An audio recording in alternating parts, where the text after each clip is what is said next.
സംസ്ഥാനത്ത് നിന്ന് പനി പടരുകയായിരുന്നു. 13,600 പേർ ഇന്ന് സർക്കാർ ആശുപത്രികളിൽ ചികിത്സ തേടി. H1N1 രോഗികൾ ചികിത്സ തേടിയിട്ടുണ്ട്. അതുപോലെ ഡെങ്കുപ്പനി അതും വ്യാപിക്കുകയാണ്. ഇന്ന് അതുപോലെ തൃശ്ശൂരിൽ അമീബിക് മസ്തിഷ്ക ജ്വരം ബാധിച്ച് ഒരാൾ കൊച്ചിയിലെ അമൃത ആശുപത്രിയിൽ ഇപ്പോൾ ചികിത്സയിലുണ്ട്. പാടൂർ സ്വദേശിയായ ഒരു 7ാം ക്ലാസ്സുകാരനാണ് ഈ അമീബിക് മസ്തിഷ്ക ജ്വരം ബാധിച്ചത്. അതുപോലെ ഏറ്റവും നമ്മളെ ആശങ്കപ്പെടുന്ന മറ്റൊരു കാര്യം, തിരുവനന്തപുരത്ത് ഒരാൾക്ക് കൂടി കോളറ രോഗം പിടിപെട്ടു. അതുപോലെ 3 പേരിന്ന് പനി ബാധിച്ചു മരിച്ചു എന്ന വാർത്തയും വരുന്നുണ്ട്. അപ്പോൾ ശരിക്കും ഇന്നലത്തേക്കാളും പനിബാധിതർ ഇന്ന് കൂടുതലാണ്. സ്വകാര്യ ആശുപത്രികളിൽ എത്ര പനിബാധിതർ എത്തി എന്നുള്ളതിന് കണക്കുകൾ ലഭിച്ചിട്ടില്ല. കൂടുതൽ വിശദാംശങ്ങളുമായി തിരുവനന്തപുരത്ത് നിന്ന് അലക്സ് രാമോന്ന് ചേരുന്നു. അലക്സ്, കൂടുതൽ വിവരങ്ങൾ എന്തൊക്കെയാണ്?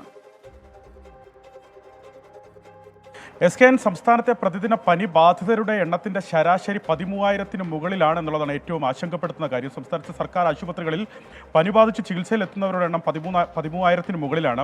ഇന്നലത്തെയും ഇന്നത്തെയും കണക്കുകളാണ് ആരോഗ്യവകുപ്പ് ഇപ്പോൾ പ്രസിദ്ധീകരിച്ചിരിക്കുന്നത്. ഇതിലേറ്റവും പ്രധാനം, ഇന്ന് 13,600 പേർക്കാണ് ഇന്ന് പനി ബാധിച്ച സംസ്ഥാനത്തെ സർക്കാർ ആശുപത്രികൾ ചികിത്സ തേടിയത്.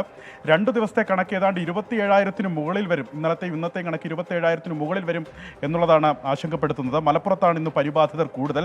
മലപ്പുറത്ത് 2,537 പേർ ഇന്ന് പനിക്ക് ചികിത്സ തേടിയതായി ആരോഗ്യവകുപ്പ് വ്യക്തമാക്കുന്നുണ്ട്. തിരുവനന്തപുരം, എറണാകുളം, തൃശ്ശൂർ, പാലക്കാട്, കോഴിക്കോട് ജില്ലകളിൽ 1000-ന് മുകളിലാണ് ഇന്നത്തെ പനിബാധിതർ. ഇന്ന് ആശുപത്രികളിലേക്ക് എത്തിയ പനിബാധിതർ. 164 പേർക്കാണ് സംസ്ഥാനത്ത് ഇന്ന് ഡെങ്കിപ്പനി സ്ഥിരീകരിച്ചത്. 470 പേർക്ക് ഡെങ്കിപ്പനി രോഗലക്ഷണങ്ങളും കാണിക്കുന്നുണ്ട്. ഡെങ്കിപ്പനി ബാധിതർ ഇന്ന് കൂടുതൽ കൊല്ലത്താണ്. 52 പേർക്കാണ് ഡെങ്കിപ്പനി ഇന്ന് കൊല്ലത്ത് സ്ഥിരീകരിച്ചത്. 45 പേർക്ക് H1N1-ഉം 24 പേർക്ക് മഞ്ഞപ്പിത്തവും സ്ഥിരീകരിച്ചതായി ആരോഗ്യവകുപ്പ് വ്യക്തമാക്കുന്നുണ്ട്. SKN 3 മരണങ്ങൾ, അതായത് ഇന്നലെയും കഴിഞ്ഞ ദിവസങ്ങളിലുമായി ഉണ്ടായ 3 മരണങ്ങൾ, അതിൽ 2 എണ്ണം പനി മൂലമെന്നും ഡെങ്കിപ്പനിയും അതുപോലെ H1N1 മൂലമെന്നും ഇന്ന് ആരോഗ്യവകുപ്പ് സ്ഥിരീകരിക്കുന്നുണ്ട്. അതുപോലെ കഴിഞ്ഞ ദിവസം ഉണ്ടായ വയറിളക്ക രോഗത്തെ തുടർന്ന് ഒരാൾ മരിച്ചതും ആരോഗ്യവകുപ്പ് ഇന്നത്തെ ഈ പട്ടികയിൽ ഉൾപ്പെടുത്തിയിട്ടുണ്ടെന്നുള്ളതാണ് പ്രധാനം. ഇന്നലെ 13,756 പേരാണ് ഇന്നലത്തെ രോഗബാധിതർ. ഇന്നലെ തന്നെ 6 മരണങ്ങളാണ് ഇന്നലെ സ്ഥിരീകരിച്ചത്. അതിൽ 2 പേർ ഇന്നലെ മരിച്ചതാണ്. എലിപ്പനി മൂലമാണ് ഇന്നലെ 2 മരണം ഉണ്ടായത്. കഴിഞ്ഞ ദിവസങ്ങളുണ്ടായ 4 മരണങ്ങൾ കൂടി ഇന്നലെ പനി മൂലമെന്ന് സ്ഥിരീകരിക്കുകയായിരുന്നു. ഡെങ്കി, മഞ്ഞപ്പിത്തം, H1N1 എന്നിവ മൂലമാണ് മറ്റ് മരണങ്ങളുണ്ടായത്. SKN ഇന്നലെ ഡെങ്കി ബാധിതർ 225 പേരാണ്. അതിൽ എറണാകുളത്താണ് ഡെങ്കി ബാധിതർ ഇന്നലെ കൂടുതലുണ്ടായത്, 82 പേർക്ക്.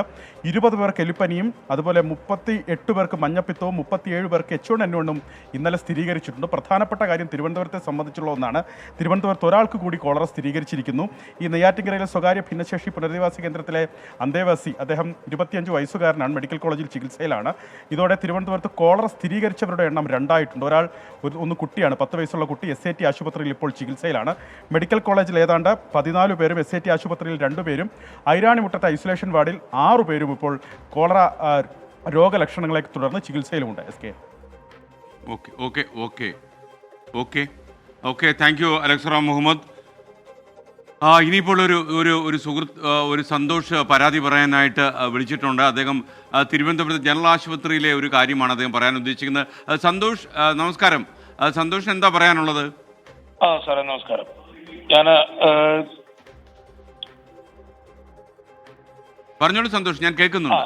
അപ്പോൾ ഞാൻ വിളിച്ചത് നമ്മുടെ ഹെൽത്ത് വഴി നമ്മൾ ഓൺലൈൻ ടിക്കറ്റ്, നമ്മൾ OP ടിക്കറ്റ് എടുത്താലും അത് നമുക്ക് ഉപയോഗപ്രദമാവുന്നില്ല. കാരണം ഈ OP ടിക്കറ്റ് എടുത്തിട്ട് നമ്മളിപ്പോൾ റിപ്പോർട്ടിംഗ് സമയത്ത് ഹോസ്പിറ്റലിൽ ചെന്നാൽ തന്നെ നമ്മൾ അതിനു വേണ്ടി ഒരു ക്യൂ വീണ്ടും നിൽക്കേണ്ടി വരുന്നൊരവസ്ഥയുണ്ട്.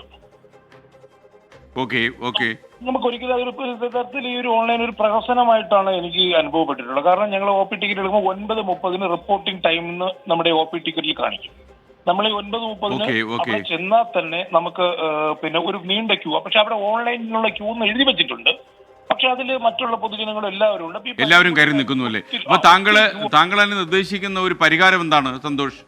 അതിന് സാർ ഒരു സെക്യൂരിറ്റി സംവിധാനമെങ്കിലും നിർത്തിയിട്ട് ഓൺലൈൻകാർക്ക് വേണ്ടി മാത്രമായിട്ട് ആ ഒരു ക്യൂ എങ്കിലും നിജപ്പെടുത്തണം. ഇപ്പം അങ്ങനെയാണെങ്കിൽ 10-20 പേരെ. സംഭവം മനസ്സിലായി സന്തോഷ്. തീർച്ചയായിട്ടും നമ്മൾ ഈ കാര്യം അവരുടെ ശ്രദ്ധയിൽ കൊണ്ടുവരാം. താങ്ക് യു, വിളിച്ചതിന് വളരെ നന്ദി. എന്തായാലും തിരുവനന്തപുരം ജനറൽ ആശുപത്രിയിലെ കാര്യമാണ് ഇദ്ദേഹം സന്തോഷ് പറഞ്ഞത്.